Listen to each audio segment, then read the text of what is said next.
Assalamualaikum warahmatullahi wabarakatuh. Selamat pagi.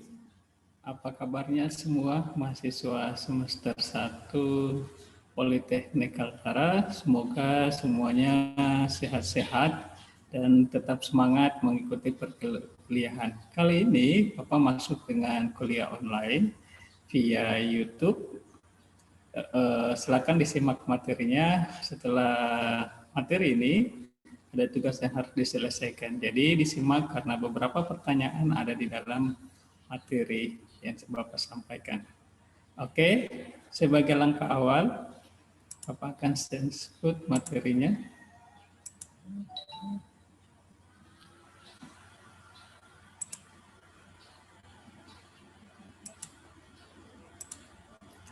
Oke, topik kita ini adalah keperawatan sebagai profesi. Dulu, banyak orang masih meragukan bahwa perawat itu adalah sebagai profesi. Mungkin sampai saat ini juga. Sehingga mahasiswa keperawatan harus mampu menjelaskan kepada orang-orang yang bertanya, apakah perawat itu sebagai profesi.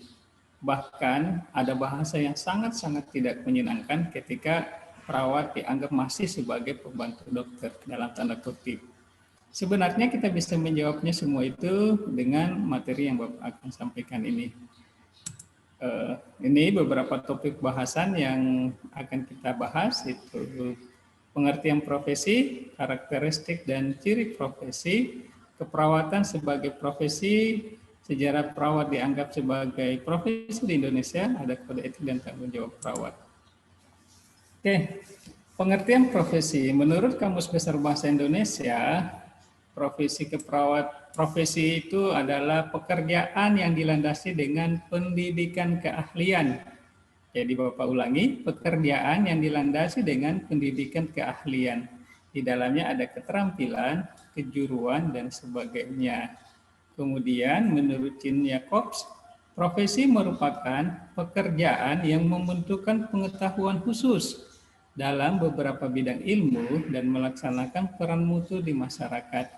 Maksudnya apa? Bahwa pekerjaan yang dilakukan oleh seseorang yang memiliki keterampilan khusus dan bisa menjaga kualitasnya peranannya di masyarakat.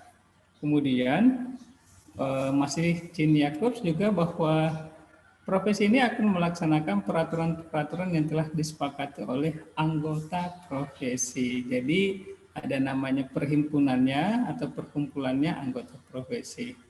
Selanjutnya, definisi lain bahwa profesi merupakan pernyataan atau janji terbuka bahwa orang yang akan mengabdikan dirinya pada suatu jabatan karena terpanggil untuk melaksanakan jabatan tertentu. Misalnya ini ada pejabat-pejabat ya. Kemudian, karakteristik profesi itu satu, memiliki aktivitas intelektual, kemudian berdasarkan ilmu pengetahuan dan kemudian digunakan untuk praktik pelayanan, dapat dipelajari, terorganisir secara internal, dan altruistik atau mementingkan dirinya sendiri. Ini 6 ciri profesi, sehingga bila kita akan melihat apakah pekerjaan seseorang ini dianggap sebagai profesi, kita dapat mengukur dengan 6 indikator ini. Dia bekerja berdasarkan intelektual, artinya ada ilmu. Kemudian dikembangkan ilmu dan pengetahuannya. Kemudian dia lebih banyak memberikan pelayanan kepada orang yang membutuhkan. Kemudian bisa dipelajari, mungkin ada institusi pendidikannya, ada pelatihannya, atau ada kursusnya. Kemudian terorganisir, artinya ada organisasi besar yang mengatur profesi tersebut. Dan sebagian besar pekerjaannya itu lebih mementingkan orang lain. Nah, karakteristik lain menurut Greenwald, pertama ada body of knowledge. Jadi body of knowledge ini adalah pelayanan yang berdasarkan ilmu pengetahuan, kemudian memberikan layanan khas pada orang lain yang membedakan dengan pekerjaan-pekerjaan yang lain, kemudian ada standar, ada pendidikannya, dan biasanya melalui pendidikan tinggi. Kemudian ada pengawasan dan kontrol terhadap prakteknya. Kemudian adanya tanggung jawab dan tanggung gugat. Artinya dia bekerja sesuai dengan tanggung jawabnya dan pekerjaannya itu bisa dipertanggungjawabkan kalau misalnya berkaitan dengan hukum. Nah, apakah semua pekerjaan yang ada yang kita sering temui ini adalah sebagai profesi? Nah, silakan, ini adalah tugas pada link di deskripsi evaluasi. Ini harus diisi. Silakan diklik dan ini diisi. Apakah nelayan itu sebagai profesi, perawat sebagai profesi? Jelaskan alasannya. Asisten rumah tangga, ya, artis dan selebritis. Oke, ini Bapak sudah sengaja tampilkan di sini supaya ada alasan ketika misalnya nelayan sebagai profesi, kenapa alasannya? Atau nelayan bukan sebagai profesi, kenapa alasannya? Atau nelayan lebih dikatakan sebagai pekerjaan, tapi bukan profesi, apa alasannya? Oke. Kemudian, nah, untuk perawat sendiri, kenapa perawat dianggap sebagai profesi? Dulu, waktu tadi sejak Bapak cerita di awal, kenapa sih perawat masih dianggap bukan sebagai profesi? Karena orang tidak memahami bahwa perawat itu memiliki ilmu pengetahuan yang khas yang membedakan dengan profesi yang lain. Nah, apa itu perbedaannya? Silakan disimak hal yang Bapak sampaikan ini. Pertama, di keperawatan itu melihat manusia secara utuh berdasarkan 4 poin. Apa itu? Berdasarkan bio, psiko, sosial, dan spiritual. Dan saat ini ditambahkan dengan kultural. Artinya apa sih bio, psiko, sosial, dan spiritual ini? Bahwa manusia itu tidak hanya dilihat sebagai fisik semata, jasad, tubuh, tapi dia memiliki jiwa, dia adalah bagian dari sosial masyarakat.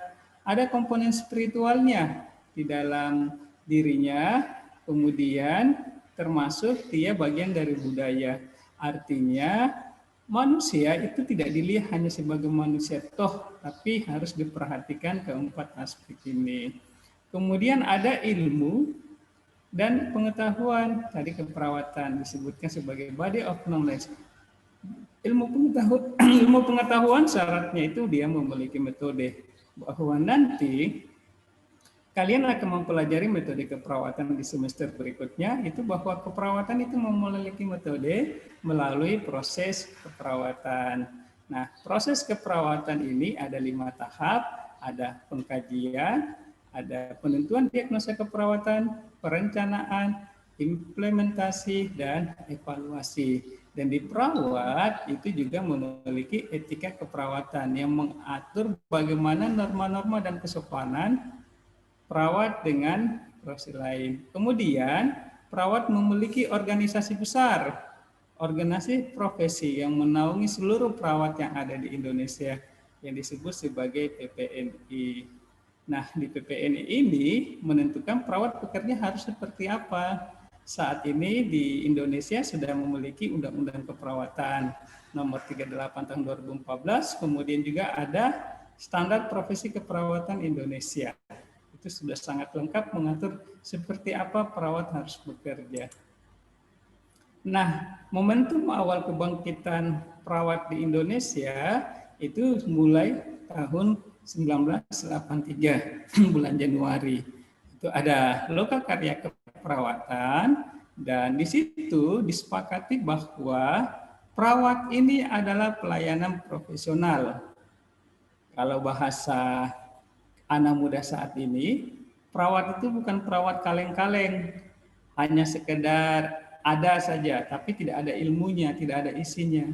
Jadi perawat itu bukan perawat kaleng-kaleng, berarti perawat itu memiliki ilmu dan pengetahuan dan serta keterampilan. Nah, semuanya itu didapatkan dalam proses pendidikan. Permasalahannya kemudian, apakah mahasiswa itu bisa mencapai atau tidak, kembali lagi pada mahasiswanya.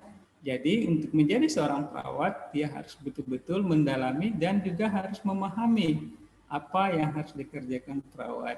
Inilah sejarah. Jadi mulai tahun 1983, memang belum, kalau dihitung ini ada sekitar 37 tahun yang lalu. Jadi disitulah perawat memproklamirkan dirinya bahwa perawat itu bukan lagi bagian yang harus tergantung sama dokter. Perawat itu mandiri. Perawat itu mempunyai keilmuan tersendiri yang terpisah dari profesi yang lainnya. Sehingga inilah yang menjadi ciri khas keperawatan. Jadi jangan sampai lagi mahasiswa masih menganggap perawat itu bagian dari dokter, atau misalnya lebih kasarnya pembantu dokter. Itu sangat-sangat salah besar. Karena dokter dan perawat memiliki pengetahuan dan ilmu yang berbeda, walaupun sama-sama berhadapan dengan pasien. Tapi dokter dan perawat bukan berarti tidak boleh bekerja sama. Dan semua profesi keperawatannya, semua profesi kesehatan yang merawat pasien itu harus bekerja sama untuk membantu proses pemulihan kesehatan pasien. Nah, bagaimana dengan etika keperawatan? Di sini sudah ada bukunya, dan ini saya pikir sudah ada mata kuliah khususnya tentang kode etik perawat.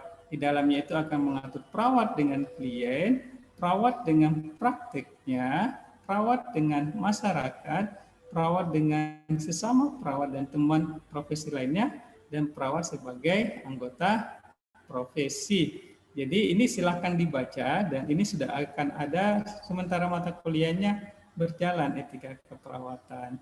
Jadi selama masa mahasiswa ini jadi harus mendalami ini, jangan sampai mahasiswa perawat memiliki sikap yang berbeda dengan yang sama saja dengan mahasiswa yang lainnya. Dia harus menunjukkan, dari sejak mahasiswa sudah harus menunjukkan bahwa dia memiliki etika, dia memiliki sopan santun, sehingga masa perawatan itu akan ketahuan bila dibandingkan dengan mahasiswa yang lain, karena sudah diajarkan bagaimana dia harus memiliki atau mematuhi kode etik keperawatan yang ada.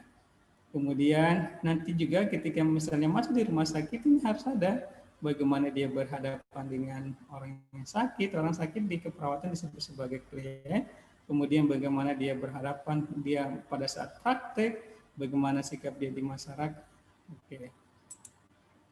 Mungkin cukup dulu yang materi yang Bapak sampaikan.